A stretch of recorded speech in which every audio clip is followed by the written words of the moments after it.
Friends అందరికీ నమస్తే అండి. This is Pavan jobs Adda in Telugu. ఎన్టీపీసీకి సంబంధించినటువంటి ఎగ్జామ్స్లో భాగంగా ఈరోజు 13 జూన్లో మనకు ఫస్ట్ షిఫ్ట్లో అడిగినటువంటి క్వశ్చన్స్ గురించి అయితే నేను మీకు క్లియర్ ఎక్స్ప్లెయిన్ చేస్తాను. అదేవిధంగా చాలా క్వశ్చన్స్ కూడా నేను చెప్పిన విధంగా రిపీట్ అయిన క్వశ్చన్స్ కూడా ఉన్నాయి, వాటి గురించి కూడా నేను మీకు ఎక్స్ప్లెయిన్ చేస్తాను. సో వీడియోని జాగ్రత్తగా చూడండి, క్వశ్చన్స్ అన్ని జాగ్రత్తగా నోట్ అయితే చేసుకోండి. దానికంటే ముందు మీరు ఇంకా వీడియోని లైక్ చేయకపోతే దయచేసి వీడియోని లైక్ చేసి వీడియో చూసే ప్రయత్నం అయితే చేయండి. అదేవిధంగా టెలిగ్రామ్ లింక్ కింద డిస్క్రిప్షన్లో ఉంటుంది, అక్కడికి వెళ్ళి ఖచ్చితంగా జాయిన్ అవ్వండి. ఎలాంటి ఇంపార్టెంట్ అప్డేట్ ఉన్నా కూడా నేను ఫస్ట్ టెలిగ్రామ్లో ఏదైనా పెడతా కాబట్టి మీరు మస్ట్ అండ్ షుడ్గా టెలిగ్రామ్లో జాయిన్ అయితే ఉండండి. సో ఫస్ట్ క్వశ్చన్ కనుక చూసుకున్నట్టయితే జనవరి 24న మనం ఏ అంతర్జాతీయ దినోత్సవాన్ని జరుపుకుంటామని చెప్పేసి మనకి క్వశ్చన్ అడగడం అయితే జరిగిందనమాట. సో ఇక్కడ చూసుకున్నట్టయితే మనకు అంతర్జాతీయ ఇంటర్నేషనల్ చూసుకున్నట్టయితే మనకి ఇక్కడ విద్యా దినోత్సవం అయితే జరుపుకుంటాం అనమాట. జనవరి 24 డేట్ నాడు విద్యా దినోత్సవం అయితే జరుపుకుంటాము.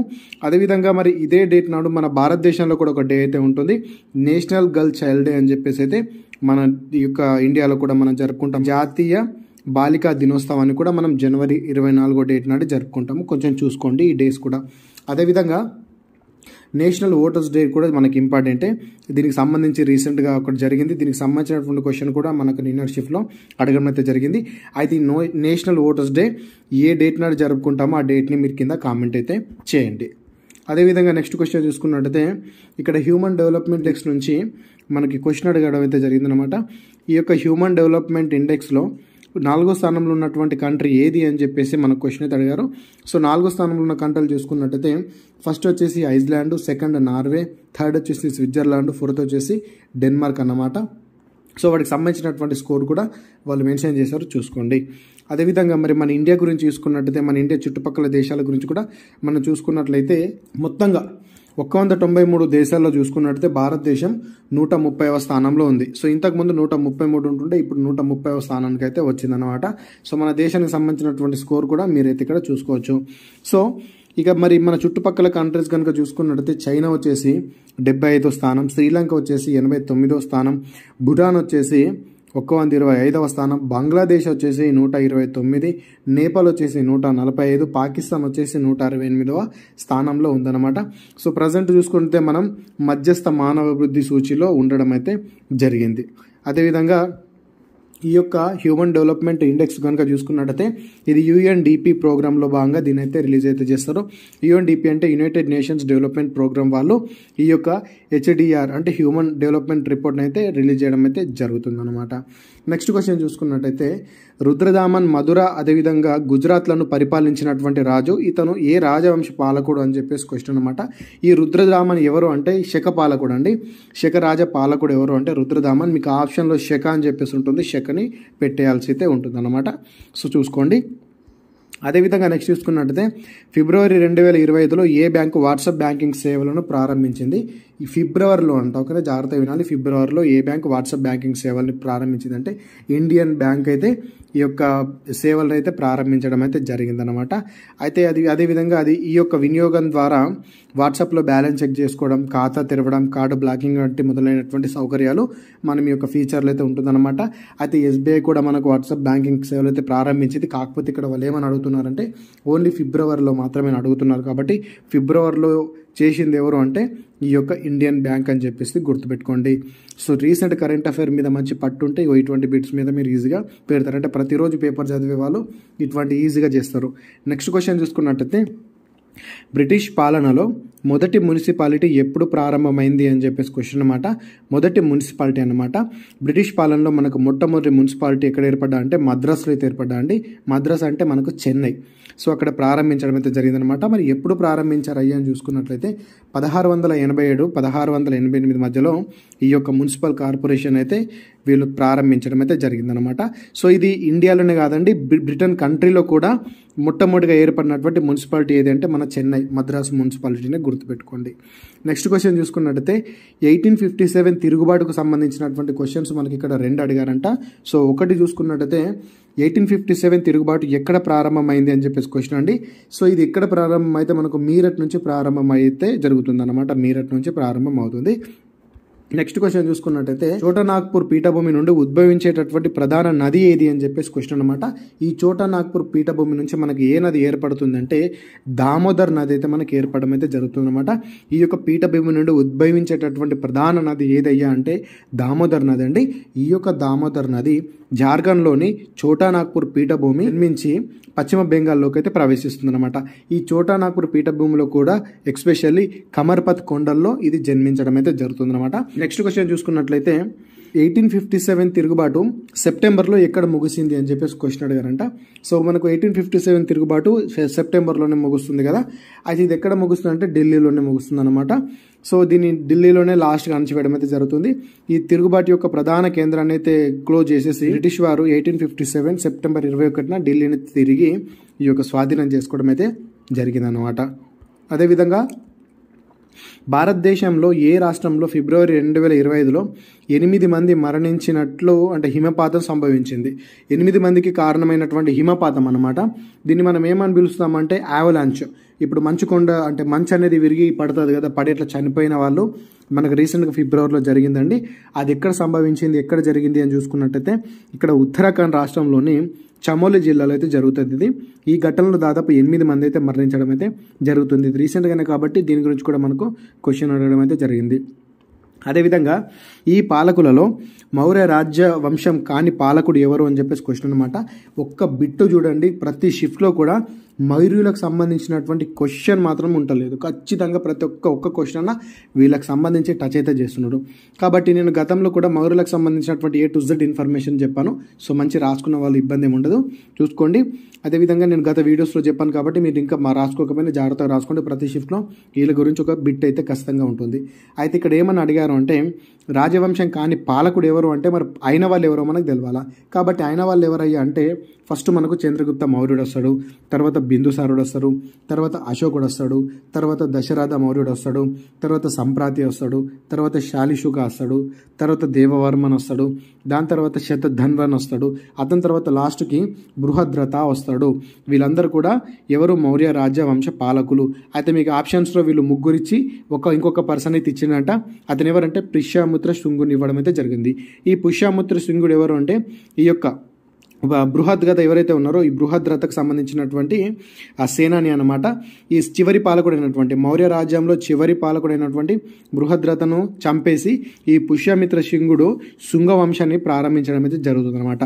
సో ఈ మౌర్య వంశంలో చివరి పాలకుడు ఎవరు అంటే బృహద్రథుడు అని చెప్పేసి గుర్తుపెట్టుకోండి. ఇది కూడా ఇంపార్టెంట్. మీకు మౌర్య పాలకులలో చివరివాడు ఎవరు అని చెప్పేసి ఇంతకుముందు 2 సార్లు అడిగిండు.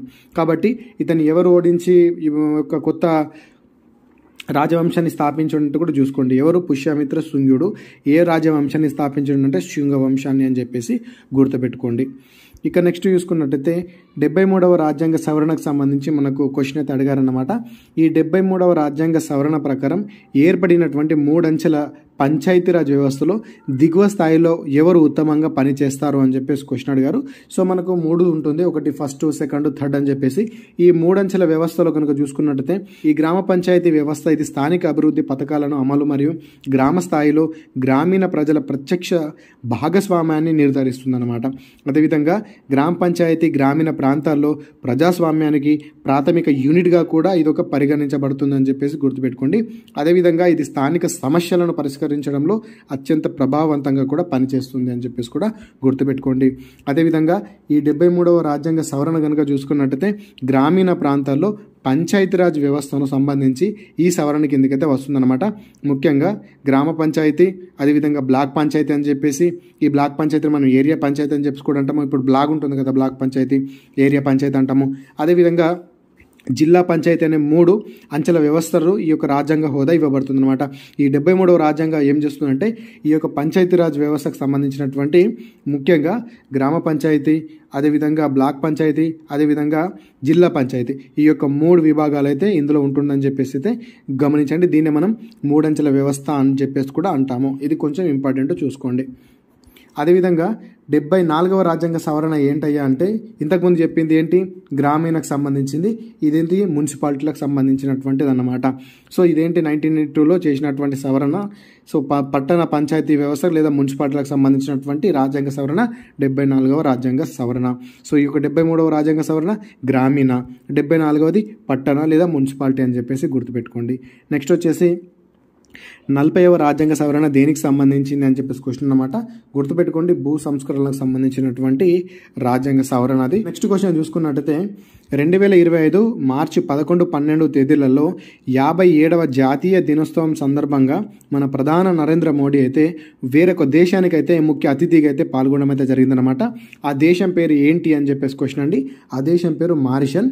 ఆ మారిషన్ 57వ జాతీయ దినోత్సవాన్ని సందర్భంగా మోడీని అయితే వాళ్ళు పిలవడం అయితే జరిగింది.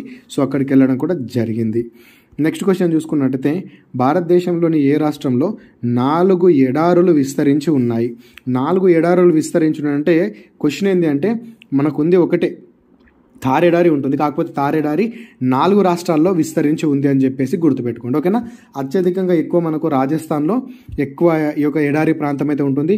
అది కాకుండా గుజరాత్, పంజాబ్, హర్యానా అని చెప్పేసి మొత్తంగా 4 రాష్ట్రాల్లో ఈ యొక్క ఎడారి అనేది విస్తరించి ఉంది అని చెప్పేసి మర్చిపోకండి. ఎక్కువగా ఎక్కడ ఉందంటే రాజస్థాన్లోనే ఉంటుంది. ఓకేనా. అదేవిధంగా నెక్స్ట్ చూసుకున్నట్టయితే 2025 ఆసియా స్నూకర్ ఛాంపియన్షిప్ ఫైనల్లో పంకజ్ అద్వానీని ఎవరు ఓడించారని చెప్పేసి క్వశ్చన్ అనమాట. ఈ స్నూకర్ ఛాంపియన్షిప్ కనుక చూసుకున్నట్టయితే ఈ పంకజ్ అద్వానీని ఇరాన్కు చెందినటువంటి అమీర్ సర్కోష్ అయితే ఇతన్ని ఓడించడం అయితే జరిగిందనమాట. సో గుర్తుపెట్టుకోండి. నెక్స్ట్ క్వశ్చన్ చూసుకున్నట్టయితే ఇస్రో అదేవిధంగా నాసా సంయుక్తంగా నిస్సార్ అనేటటువంటి మిషన్ అయితే ప్రారంభించారనమాట. అసలు ఈ మిషన్కి సంబంధించినటువంటి ముఖ్య ఉద్దేశం ఏంటి అని చెప్పేసి క్వశ్చన్ అనమాట. దీని గురించి చూసుకున్నట్టయితే ఇది భూమి యొక్క మారుతున్నటువంటి పర్యావరణ వ్యవస్థ, ఉపరితలం, మంచు పలకలు, ప్రకృతి వైపరీత్యాలు అంటే భూకంపాలు, అగ్నిపర్వతాలు, కొండ చర్యలు విరిగిపడడం లాంటివి అన్నమాట. అదేవిధంగా సముద్ర మట్టం పెరుగుదల, వాతావరణంలో మార్పులు, అటవీ నిర్మూలన, మంచు కొండలు కరగడం మరియు నీటి వనరుల పర్యవేక్షణకి మరియు అధ్యయనం చేయడానికి ఈ ఇస్రో అదేవిధంగా నాసా ఇద్దరు కలిసి సంయుక్తంగా ఒక పని అయితే చేస్తున్నారు. ఆ మిషన్కు కనుక పేరు ఏం పెట్టారని చూసుకున్నట్టయితే నిస్సార్ అని చెప్పేసి పేరు పెట్టడం అయితే జరిగిందనమాట. అంతేకాదండి, ఇది భూమి యొక్క ఉపరితలంపై మారుతున్నటువంటి మార్పుల గురించి ఖచ్చితమైనటువంటి సమాచారాన్ని అందించడంతో పాటు ప్రకృతి వైపరీత్యాలకు సంబంధించినటువంటి ముందస్తు హెచ్చరికలను కూడా ఈ యొక్క పర్యావరణ పరిరక్షణ మెరుగుపరచడం కూడా దీనికి సంబంధించినటువంటి ముఖ్య ఉద్దేశం అన్నమాట. మొత్తానికి దీనికి సంబంధించినటువంటి కంక్లూజన్ మొత్తం మీకు తెలిసి ఉండాలి.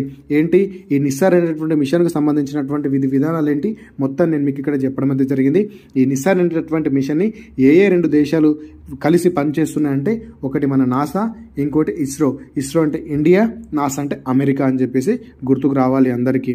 నెక్స్ట్ క్వశ్చన్ చూసుకున్నట్టయితే తార్ ఎడారికి నీటి కాలువ ఎక్కడి నుంచి వస్తుంది అని చెప్పేసి క్వశ్చన్ అనమాట. ఇప్పుడు తార్ ఎడారిలో నీళ్లు కావాలి కదా, ఆ నీళ్లు ఒక కాలువ దారి అయితే వస్తుందన్నమాట. ఆ కాలువ ఏంటి అని చెప్పేసి క్వశ్చన్, ఇది చాలా ఇంపార్టెంట్. కాలువ పేరు ఇందిరాగాంధీ కాలువ అని చెప్పేసి గుర్తుపెట్టుకోండి. ఇది రాజస్థాన్ ప్రాంతంలోని ఎక్కడైతే ఎడారి ప్రాంతం ఉంటుందో అక్కడికి నీటి సరఫరాకు ఈ కాలువ అత్యంత ముఖ్యమైనది అని చెప్పేసి గుర్తుపెట్టుకోండి. ఓకేనా. అదేవిధంగా నెక్స్ట్ చూసుకున్నట్టయితే మనకు 2019 పౌరసత్వ సవరణ చట్టానికి సంబంధించినటువంటి క్వశ్చన్ అయితే అడిగారనమాట. ఈ చట్టంలో ఎన్ని మతాలు ఉన్నాయని చెప్పేసి క్వశ్చన్. అంటే ఏంటండి మీకు అర్థమైనట్టు చెప్తే జాగ్రత్త వినండి. ఇప్పుడు వేరే దేశం నుంచి ఎక్కడైతే కొన్ని దేశాలు ఉన్నాయో ఆ దేశాల నుంచి మన దేశానికి వలస వచ్చిన వాళ్ళకు మన భారతదేశం ఏంది ఇస్తుంది, పౌరసత్వం అయితే ఇస్తుంది. ఆ వచ్చిన వాళ్ళలో కొన్ని మతాలు ఉన్నాయి. ఆ మతాలు ఏంటి అని చెప్పేసి క్వశ్చన్ అనమాట. ఆ మతాల వారికి మాత్రమే భారతదేశంలో పౌరసత్వం అయితే ఇస్తుంది. ఓకేనా. సో ఆ మతాలు ఏంటి అంటే మొత్తంగా 6 మతాలు అండి. అందులో హిందూ, సిక్కు, బుద్ధిస్ట్, జైను, పార్సీ, క్రైస్తవులు అని చెప్పేసి ఈ యొక్క 6 మతాలు ఉన్నాయి. ఈ 6 మతాలు ఏ దేశం నుంచి అంటే ఏ దేశం కాదు, మన చుట్టుపక్కల ఉన్నటువంటి దేశాలు ఉంటాయి. ఆ దేశం నుంచి అంటే ముఖ్యంగా పాకిస్తాన్, బంగ్లాదేశ్, ఆఫ్ఘనిస్తాన్ ఈ 3 దేశాల నుంచి మన దేశానికి వస్తే కనుక మనం వాళ్ళకి పౌరసత్వం అయితే ఇస్తాము. సో నామకే వస్తే నడవదండి, దానికి కొన్ని కండిషన్స్ అయితే ఉంటాయి. వాళ్ళు ఆల్రెడీ మన భారతదేశానికి వచ్చి ఇక్కడిని నివసించి అయితే ఉండాలి. అది 2014 డిసెంబర్ 31 లోపు మేము భారతదేశం భారతదేశానికి వచ్చి ఇక్కడనే స్థిర నివాసం దాదాపు 5 సంవత్సరాల నుంచి మేము ఇక్కడ ఉంటున్నామని చెప్పేసి వాళ్ళు నిరూపించుకోగలిగితే కనుక వాళ్ళందరికీ కూడా భారతదేశానికి సంబంధించినటువంటి పౌరసత్వం అయితే ఇవ్వడం అయితే జరుగుతుందన్నమాట. సో ఈ రకంగా దీనికి సంబంధించినటువంటి 2019 పౌరసత్వ సవరణ చట్టం అయితే మనకి ఈ రకంగా క్లియర్గా తెలుపుతుంది. కాబట్టి దీన్ని కొంచెం క్లియర్ కట్గా చూసుకునే ప్రయత్నం చేయండి. సో మొత్తానికి చూసుకున్నట్టయితే ఇక్కడ అడిగినటువంటి క్వశ్చన్స్ గురించి అయితే మీకు క్లియర్ కట్గా చెప్పాను అనుకుంటున్నాను. ఇంకా మీకు ఏమైనా డౌట్ ఉన్నా కింద కామెంట్ చేయండి. మీరు ఇంకా వీడియోని లైక్ చేయకపోతే దయచేసి కంపల్సరీ ప్రతి ఒక్కరు వీడియోని లైక్ చేసే ప్రయత్నం అయితే చేయండి. ఇదన్నమాట. ఈ వీడియో కనుక మీకు ఉపయోగపడినట్టయితే కామెంట్ చేయండి. ఇంకా ఏమైనా మీకు తెలిసినటువంటి మిగతా క్వశ్చన్స్ ఉంటే కూడా కింద కామెంట్ అయితే చేయండి. ఇదన్నమాట. Thanks for watching. అందరికీ ఆల్ ది బెస్ట్. జై భారత్.